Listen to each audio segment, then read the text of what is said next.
बिस्मिल्लाहिर्रहमानिर्रहीम। अस्सलाम वालेकुम जनाब। स्टोरीज़ मैंने 8 शेयर करनी है, 8 स्टोरीज़। इमरान खान मेरे सामने चरस और कोकेन पीता रहा, ज़रा मुकर के दिखाए। ये बड़ा अहम शख्सियत का, ऐसे आम बंदे का बयान नहीं आया, बहुत ही अहम शख्सियत का बयान आया। ये मैं आपको बयान दिखाता हूँ जी, ये सुनवाता भी हूँ, दिखाता भी हूँ। और हुकूमत ने साकिब निसार, बाब ज़हमते, आसिफ सईद खोसा और अज़मत सईद शेख के मुतालिक एक बड़ा दबंग फ़ैसला कर लिया है। अच्छा, वड़ा फड़ा पड़ गया। और ये फड़ा क्या है भाई, इस पे बात करनी है। और इस पे बहुत ही दो टोक अंदाज में, ये अदलिया में जनरल फैज़ के चेले कौन हैं जी, जनरल फैज़ के चेले और अदलिया में जनरल फैज़ के चेले, इस पे भी बात करनी है, बहुत ही खुल के बात करनी है। अपने ही मुहाफ़िज़ ने मार दिया, कत्ल कर दिया। आज शाहिद खाकान अब्बासी मरीम नवाज़ के जब जलसे में आए तो मरीम नवाज़ ने उनके साथ क्या सलूक किया, ये इस पे बात करनी है। और इमरान खान कल एक अहम फ़ैसला करने जा रहे हैं, इस पे बात करनी है। DHA में इस्लामाबाद में चंद रोज़ पहले मैंने वीडियो में बताया था, आपने सुना भी होगा, ख़बरों में भी आया कि एक तेंदुआ बेकाबू हो गया और जनाब उसने कोई तकरीबन आधा दर्जन बंदों को ज़ख्मी किया। कोई सुन रहे हैं कि कोई एक बंदा जान से भी चला गया। ये तेंदुआ किसका था, इस पे भी बात करनी है। लेकिन सबसे पहले बात करनी है जनाब अल्लाह के फजलो करम से और आपके तामुन से ज़फ़र नकवी वेलफेयर फाउंडेशन के तहत फ्लड रिलीफ ऑपरेशन और अब दुखी इंसानियत की खिदमत चल रही है और कंटिन्यूस है इंशाअल्लाह। अल्लाह के करम आपके तामुन से 3 घर फ़िलहाल रहते हैं भाई, 200 थैला आटे का भी रहता है। और अब जो बात है कि हमने 100 सिलाई मशीनें देनी हैं। अच्छा, आप ना इसी तरह से कमेंट्स में भी मुझे व्हाट्सएप पे भी मैसेज करके अच्छे अच्छे मशवरे दिया करें, किस तरीके से दुखी इंसानियत की खिदमत की जाती है और किस तरीके से हमें दुखी इंसानियत की खिदमत। वैसे ये मशीन वाला मशवरा, मशीनों वाला, ये मुझे आप ही से किसी मेहरबान ने दिया। जब हमने इनको ग्राउंड पे अप्लाई किया, बहुत अच्छा रिस्पांस आया और मैंने कहा वो 100 बेवाएँ और यतीम बच्चियाँ आप पॉइंट आउट करें अपनी टीम से। कहा हमने बहुत सारे ऐसे लोग पॉइंट आउट किए हुए हैं जो ये ना हो कि मशीन लेके बेच दें, वो मशीन लेके कमाएं। यानी वही बात है कि आप उन्हें मछली खिलाएं, चलो अच्छी बात है, मछली पकड़ने का हुनर सिखाएं, हम ये चाहते हैं। ये नंबर डिस्प्ले हो रहा है, आ जाएं भाई आ जाएं। ये इमरान खान मेरे सामने कोकेन पीता रहा, चरस पीता रहा। ये जनाब एक सहाफ़ी हैं, यूट्यूबर हैं, अपना राशिद नसरुल्लाह साहब, उन्होंने इंटरव्यू कोई किया, मुझे नहीं पता कब किया, ये सरफराज नवाज साहब का इंटरव्यू। ठीक हो गया ना, नया है पुराना है इसका नहीं, लेकिन क्लिप ये वायरल हुआ। अब ये मैं आपके सामने जो है ना ये दिखाने लगा हूँ, सुनाने लगा हूँ। और उस सुनाने के बाद एक छोटा सा क्लिप में और भी आपने साथ रहना है भाई, खबर एक भी मिस करने वाली नहीं है। ये लीजिए। ने मुझे सवाल भेजा है कि इमरान खान साहब का डोप टेस्ट करवाया जाए, तो मुझे तो इस बारे में मालूम नहीं है। देखें, अब मुझे नहीं पता कि ये चरस तो पीता रहा है और मेरे सामने चरस पीता रहा है, लंदन में भी और मेरे घर में आके पिया। जब ये 87 में पाकिस्तान का इंग्लैंड के साथ मैच था और ये बॉलिंग नहीं करा सका तो शाम को आए थे ये मुदस्सर, मोहसन खान, अब्दुल कादिर, सलीम अलग, ये सब मेरे पास इस्लामाबाद आए थे, खाना खाया और वहां इसने चरस वगैरह पी थी। तो उसके बाद तो ये इसने भांग का ऐलान कर दिया, भांग भी तो सुखा के चरसी बन जाएगी। तो उसके बाद दूसरी चीज एक और ये चीज जो ये सूंघने वाली चीज करता है, और वो क्या कोकीन, वो लंदन में भी ये करता रहा है कि वो जो 10 या 20 रुपए का नोट उसको रोल करके नाक में ऐसे डाल के और नीचे कोई सफेद सी चीज होती थी उसको ये स्निफ कोकीन करता रहा, वो तो हमारे सामने करता रहा। तो ये सारी चीजें, लेकिन आप कह रहे हैं कि आप इस चीज के हल्फन गवाह हैं कि वो आपने उनको चरस और कोकेन पीते देखा है? इसको मेरे सामने लिए ये मुकर के दिखाए। और मैं अकेला गवाह नहीं, किम कुमार है यहाँ लंदन में और हाइड पार्क स्क्वायर में वो रहता है, वो बेचारा वहां पे ये करता रहा है। तो ये सामने की बात है, इसको पूछ लें। ये अगर नहीं झूठ बोलता है तो मेरे पे केस करते ना। ये हैं जनाब सरफराज नवाज। वो कहते हैं इसको मेरे सामने ले आए, मेरे सामने इसको ले आए, ये मुकर के दिखाए ज़रा, ये दिखाए ज़रा मुकर के, फिर मैं मानता हूँ ये अब मेरे पे केस कर दे। बहुत बड़ी बात। तो फिर इसका मतलब ये हुआ कि खान साहब चरसी भी हैं, भंगी भी हैं, कोकेनी भी हैं। अब ये हमारे वज़ीर आज़म रहे हैं पौने 4 साल तक, इससे बड़ी कोई बदकिस्मती हो नहीं सकती इस कौम की।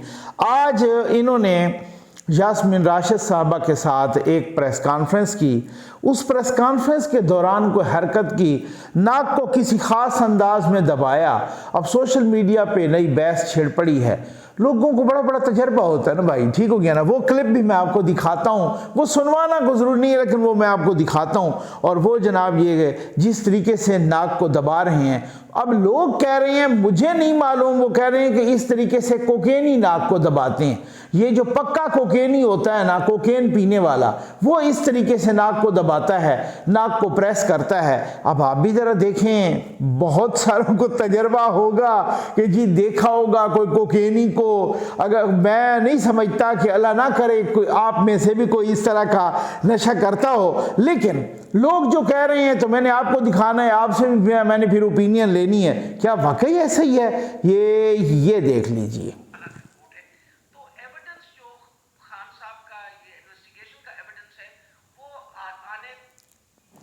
एक दफ़ा आप फिर देखें, उस एक्शन को देख लें ज़रा, उस एक्शन को, जिस एक्शन से खान साहब ने नाक को दबाया है, क्या वाकई कोकेनी ऐसा दबाते हैं। तो एविडेंस जो खान साहब का ये इन्वेस्टिगेशन का एविडेंस है वो आने ये है जनाब। अब लोग कह रहे हैं, अब आप बताएंगे कि ये मामला क्या है, माजरा क्या है।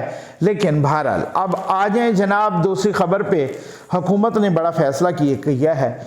साकिब निसार, बाबा अहमदा और आसिफ सईद खोसा, अजमत सईद शेख, इनसे रेंजर की सिक्योरिटी वापस ली है।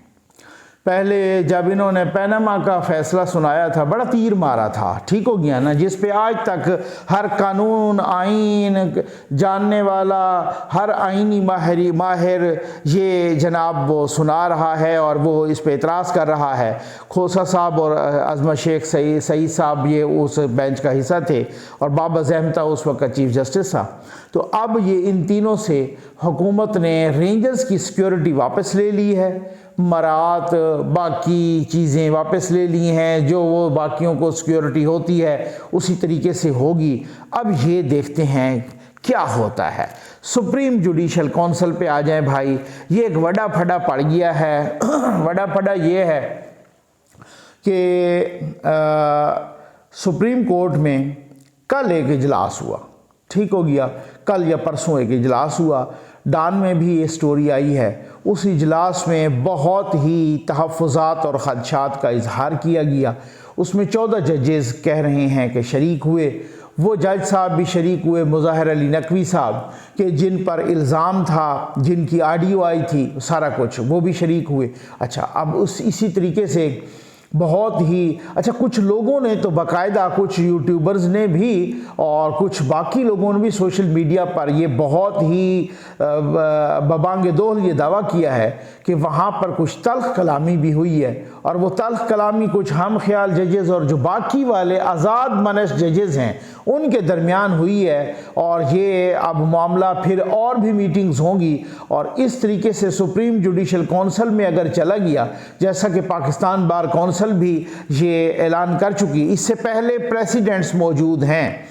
मलिक क़य्यूम की ऑडियो आपको पता है लीक हुई थी और उस वक़्त मलिक क़य्यूम साहब और एक गालिबन दूसरे जज साहब थे, राशिद अजीज़ साहब, सुप्रीम कोर्ट में, उनका मामला सुप्रीम जुडिशल काउंसिल में जाने लगा था तो उन्होंने इस्तीफ़ा दे दिया था।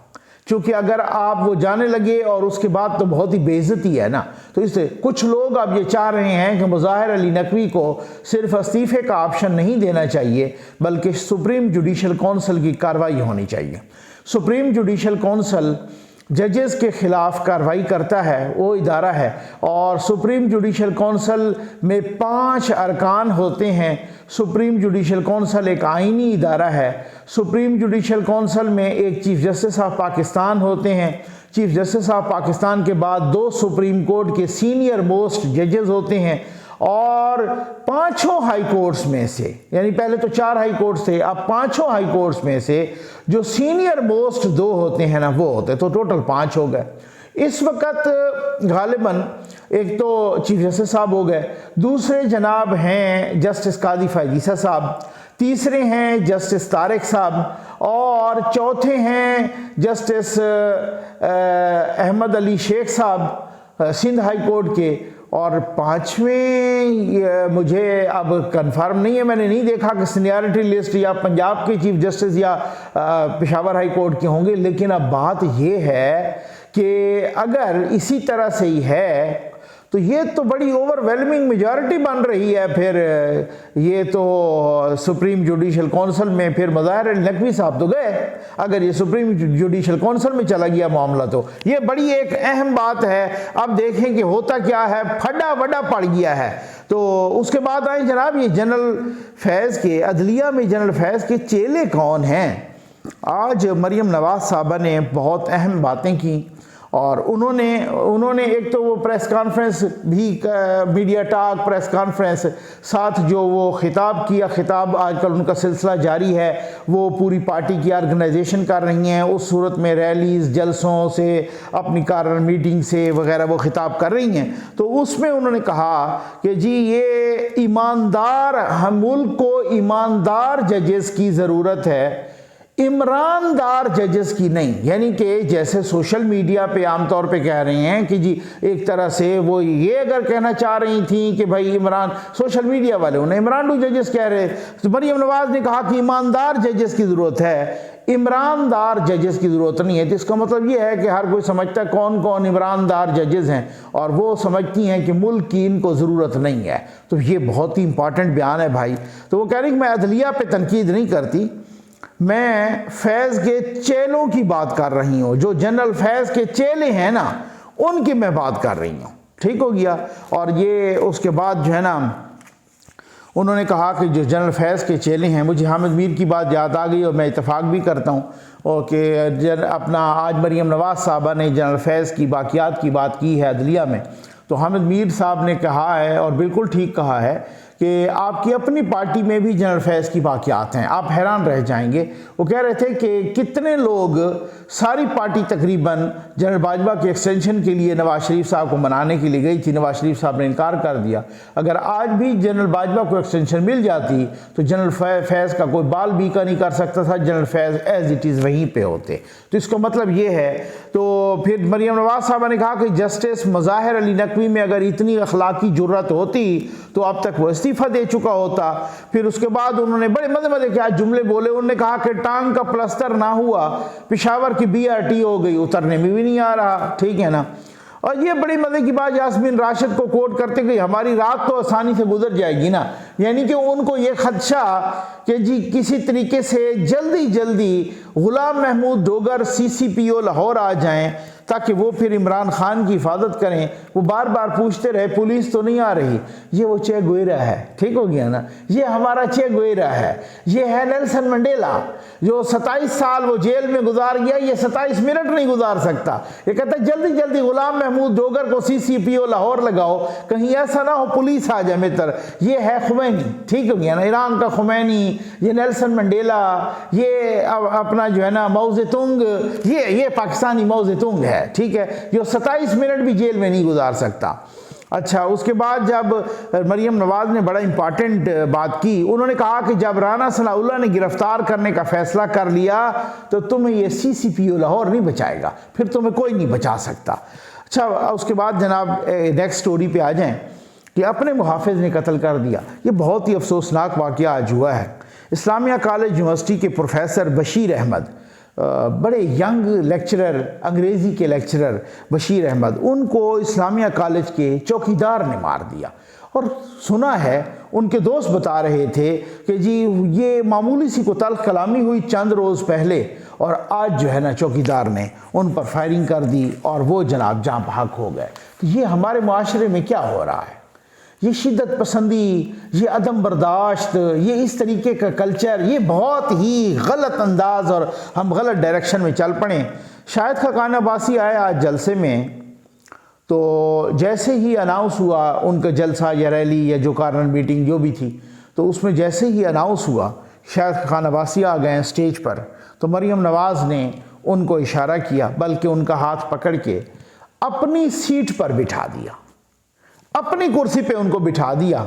और ये वो जेस्चर था, एक एहतराम का, एक इज़्ज़त का। मुझे याद आ गया कि इमरान खान साहब पिछले 26, आप नोट कर लें, पिछले 26 सालों से इमरान खान साहब से जिसने भी इख्तलाफ किया ना, एक सवाल उठाया, खड़े खड़े उसको पार्टी से फारिग कर दिया। चाहे वो अकबर एस बाबर हों, चाहे वो जावेद हाशमी हो, मैं किन किन का नाम लूँ, चाहे वो जस्टिस वजीउद्दीन साहब हों, चाहे और बहुत सारे कोई भी हों, जिसने भी सवाल उठाया इमरान खान ने 2 मिनट में पार्टी से निकाल दिया। हमें याद है ये धरने के दौरान एक प्रेस कॉन्फ्रेंस कर दी थी जब मखदूम जावेद हाशमी ने, तो जनाब उनको ऐसे ही फारिग कर दिया पार्टी से। और अरब अखबार में एक ने लिखा था कि पाकिस्तान में एक पॉलिटिकल पार्टी के गैर मुंतखब चेयरमैन ने अपने मुंतखब सदर को 2 मिनट में फारिग कर दिया। ये है अदम बर्दाश्त। शाहिद खाकान अब्बासी ने क्या क्या नहीं कहा, नाम लेके कहा मरीम नवाज को लीडर नहीं मानता। ये जो रवादारी होती है ना साहब, ये जो बर्दाश्त होती है, ये किसी के ख़ानदानी शजरे कंगाल देती है, ये ख़ानदानी शजरे का पता देती है। सियासत में रवादारी होनी चाहिए, सियासत में पॉइंट ऑफ नो रिटर्न नहीं होना चाहिए। सियासत में आप फैसले करते हैं, सियासत में इस तरीके से आप नहीं कि आप अदम बर्दाश्त, आप हलाकू खान बन जाएं। खान साहब ने 26 साल में जो सियासत की है, ये हलाकू खान वाली सियासत की है, हिटलर वाली सियासत की है, मुसोलिनी वाली सियासत की है खान साहब ने। और ये होता है। अच्छा, ये इमरान खान साहब सुना है कि कल लाहौर हाई कोर्ट में पेश होंगे, ये फैसला हो गया। क्या जनाब आए, यूथियों को कहा जा रहा है हर बंदा एक एक लीडर जो है ना, एक एक रहनुमा 100 यूथिये ले आए, यूथनियाँ भी साथ हों, हल्का बना के जनाब खान साहब को मुग़ल आज़म को लेके जाना है। ठीक हो गया। वहाँ पर शिबली फराज साहब वहाँ गए लाहौर हाई कोर्ट, वहाँ पे कहा जी खान साहब की जान को बड़ा ख़तरा है, आप जो है ना उनकी सिक्योरिटी क्लियरेंस का बंदोबस्त करें। जब हमें एडमिनिस्ट्रेटिव जज कहेगा कि सिक्योरिटी क्लियरेंस हो गई है, तब मुग़ल आज़म यहाँ आके पेश होगा। आज मरीम नवाज़ ने ठीक कहा है कि अदालत ने कहा 4 बजे आ जाओ, उसने कहा नहीं आता। अदालत ने कहा 6 बजे आ जाओ, उसने कहा नहीं आता। अदालत ने कहा 8 बजे आ जाओ, उसने कहा नहीं आता। अदालत ने कहा चलो दूसरे दिन आ जाओ। ये कभी किसी दूसरे को भी फैसिलिटी मिली है ऐसी? अब देखते हैं कि कल वो आते हैं या नहीं आते। आ जाए भाई, तेंदुए पे आ जाएं। ये तेंदुआ किसका था? तेंदुए ने चंद रोज़ पहले इस्लामाबाद के DHA फेज़ 2 में चंद रोज़ पहले को आधे दर्जन लोगों को ज़ख्मी किया और साथ कोई, अब बताया जा रहा है कि कोई एक बंदा जान से भी चला गया। अच्छा, तो अब सोशल मीडिया पे ये बात आम है और बहुत सारे लोग लिख रहे हैं। उस वक्त इस्लामाबाद पुलिस का मैं देख रहा था कि उन्होंने कहा नामालूम अफराद के ख़िलाफ़, और बड़ा जनाब कहा गया कि ये तो बड़ा जुर्म है इस तरह के जानवर रखना घरों में, ये वो। अच्छा, DHA था तो सबको उसी वक्त भी थोड़ा बहुत भिनक पड़ गई थी कि यार ये किसका हो सकता है। जल्दी जल्दी आए जनाब वो वाइल्ड लाइफ वाले भी, पुलिस भी आ गई, सारा कुछ। तेंदुआ ऐसे चला, घरों में घुस गया जी, गाड़ियों के आसपास, घरों में, सड़क पर, इधर उधर फलांगता हुआ, इधर उधर जो है ना वो जनाब जिस तरीके से गया, ज़ख्मी किया कोई 6-7 बंदों को, एक बंदा जान से चला गया। तो उसके बाद पता चला कि ये तेंदुआ एक रिटायर्ड जनरल साहब हैं। DHA फेज़ 2 जिस तरह से जिक्र हुआ है, DHA फेज़ 2 कुछ लोगों से मैंने फ़ोन पे भी बात की थी और कुछ का जो है ना सेम यही कहा। DHA फेज़ 2 स्ट्रीट नंबर 4, उसमें वो जनरल साहब हैं, जनरल रिटायर हैं, उनका नाम है जनरल रिटायर्ड अकरम राजा साहब। उन्होंने ये तेंदुआ रखा हुआ था और अब बताया जा रहा है कि उन्होंने हुक्म सादर किया कि फौरी तौर पे मेरे तेंदुए को सही सलामत यहाँ पे पहुँचाया जाए। सही सलामत वहाँ पे पहुँचा दिया गया और पुलिस ने मुकदमा नामालूम के ख़िलाफ़ काट दिया। ठीक हो गया जी, नामालूम के ख़िलाफ़, यानी सारे DHA को छान मारा। उस गली में कोई नहीं गया जिस गली में एक तेंदुए का मालिक रहता था, जिसके हवाले तेंदुआ किया गया दोबारा। अब समझ आ गया आपको? ठीक हो गया ना? तो ये सूरत हाल है यहाँ पर, और ये वो नामालूम के ख़िलाफ़ पर्चा कट गया और जनरल साहब को तेंदुआ वापस कर दिया गया मुबैना तौर पे। चलो मैं ये कह देता हूँ, उम्मीद आपको वीडियो पसंद आई होगी। आपका बहुत बहुत शुक्रिया।